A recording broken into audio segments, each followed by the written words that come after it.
అయితే దేవుని వాక్యం ఈ విధంగా సెలవిస్తుంది.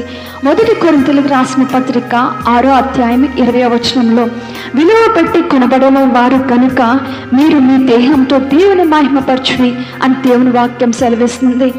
మరి ఫోన్కే అంత విలువను, అంత ప్రాధాన్యతను, అంత భద్రంగా కాపాడుకుంటున్నాం. మరి మనల్ని దేవుడు తన విలువ పెట్టిన రక్తం ద్వారా మనల్ని నిర్మించాడు, మనల్ని కన్నాడు. కనుక మనం ఇంకెంత ప్రాధాన్యంగా, ఎంత భద్రపరచబడాలి, మన వస్త్రధారణ ఎలా ఉండాలి, దేవునికి మహిమ తెచ్చే విధంగా ఉండాలి, కానీ దేవునికి అవమానం తెచ్చే విధంగా ఉండకూడదు.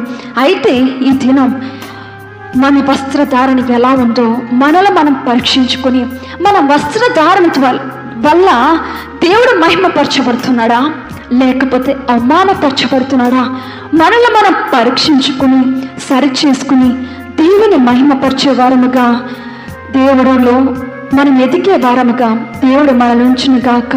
ఆమేన్.